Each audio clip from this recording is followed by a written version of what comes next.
श्री शिव की आराधना के लिए पार्वती जी की दुष्कर तपस्या।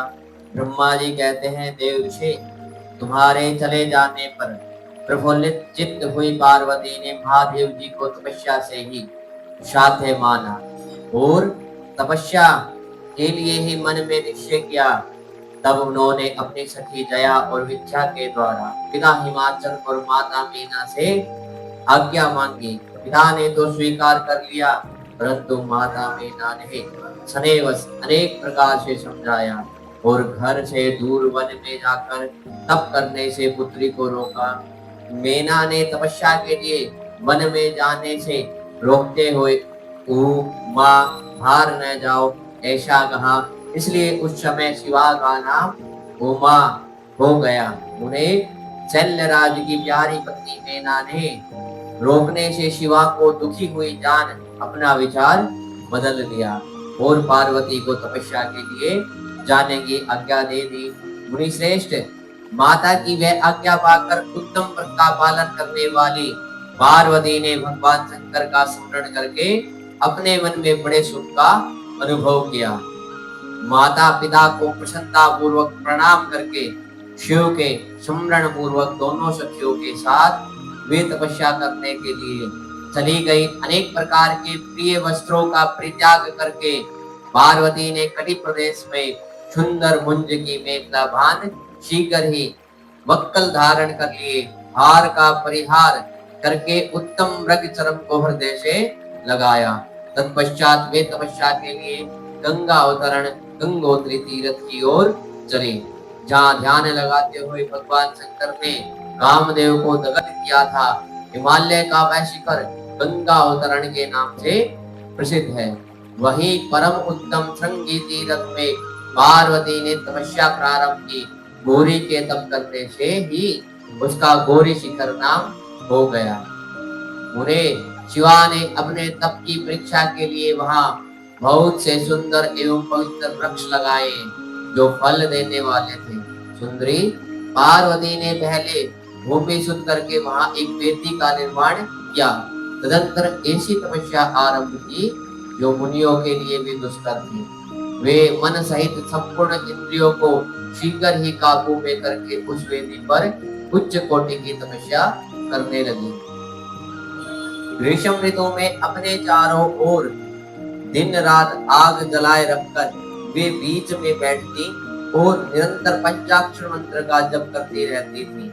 वर्षा ऋतु में वेदी पर सुस्थिर आसन से बैठकर अथवा किसी पत्थर की चट्टान पर ही आसन लगाकर वे निरंतर वर्षा की जलधारा से भीगती रहती है। शीतकाल में निराहार रहकर भगवान शंकर के भजन में तत्पर हो वे सदा शीतल जल के भीतर खड़ी रहती थी तथा रात भर बर्फ की चट्टानों पर बैठा करती थी। इस प्रकार तप करते हुए पंचाक्षर मंत्र के जप में संलग्न हो शिवा संपूर्ण मनोवांछित फलों के दाता शिवा का ध्यान करती थी।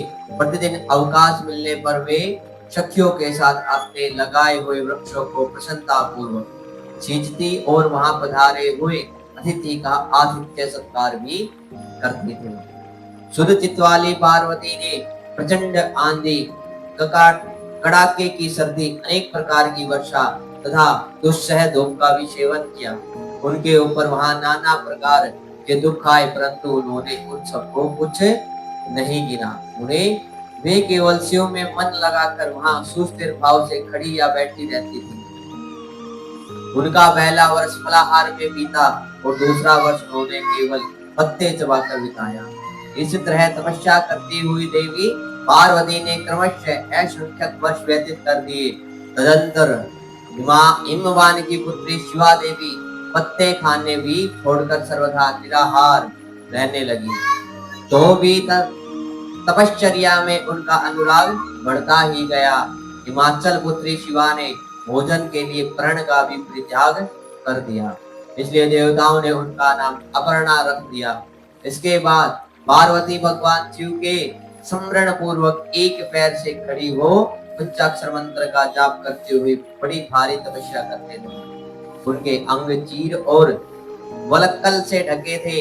वे मस्तक पर जटाओं का समूह धारण किए रहती थी। इस प्रकार शिव के चिंतन में लगी हुई पार्वती ने अपनी तपस्या के द्वारा मुनियों को जीत लिया।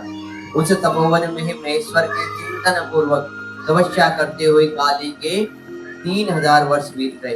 तदंतर जहाँ महादेव जी ने 60,000 वर्षों तक तप किया था, उस स्थान पर क्षण भर ठहर कर शिवा देवी इस प्रकार चिंता करने लगी, क्या महादेव जी इस समय यह नहीं जानते कि मैं उनके लिए नियमों के पालन में तत्पर हो तपस्या कर रही हूँ। फिर क्या कारण है कि सुदीर्घ काल से तपस्या में लगी हुई मुझ सेविका के पास वे नहीं आए। लोक में, वेद में और मुनियों द्वारा सदा ग्रीष्म की महिमा का गान किया जाता है। सब यही कहते हैं कि भगवान सर्वकर, सर्वज्ञ, सर्वात्मा, सर्वदर्शी, समस्त ऐश्वर्यों के दाता, दिव्य शक्ति संपन्न, सबके मनोभाव को स्पष्ट समझ लेने वाले, भक्तों को उनकी अभिष्ट वस्तु देने वाले और सदा समस्त क्लेशों का निवारण करने वाले। यदि मैं समस्त कामनाओं का परित्याग करके भगवान वृषभ ध्वज में अनुरक्त हुई हूँ, तो वे कल्याणकारी भगवान शिव यहाँ मुझ पर प्रसन्न हो। यदि मैंने नारद तंत्रोक्त पंचाक्षर मंत्र का सदा उत्तम भक्ति भाव से विधि पूर्वक जप किया हो, तो भगवान शंकर मुझ पर प्रसन्न हो। यदि मैं सर्वेश्वर शिव की भक्ति से युक्त एवं निर्विकार हूं, तो भगवान शंकर मुझ पर अत्यंत प्रसन्न हो। इसी तरह नित्य चिंतन करती हुई जटा वल्कल धारिणी निर्विकारा पार्वती मुंह नीचे किए सुदीर्घ काल तक तपस्या में लगी रही। उन्होंने ऐसी तपस्या की कि जो मुनियों के लिए भी दुष्कर थी।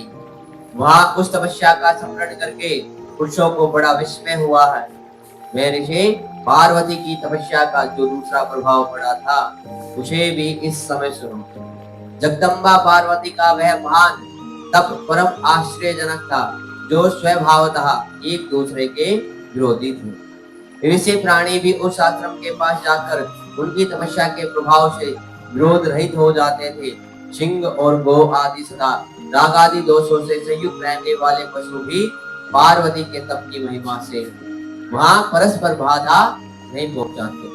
मुनि श्रेष्ठ, इनके अतिरिक्त जो स्वभावतः एक दूसरे के वैरी हैं, वे चूहे, बिल्ली आदि दूसरे जीव भी उस आश्रम पर कभी रोष आदि विकारों से युक्त नहीं होते। वहां के सभी वृक्षों में सदा फल लगे रहते थे।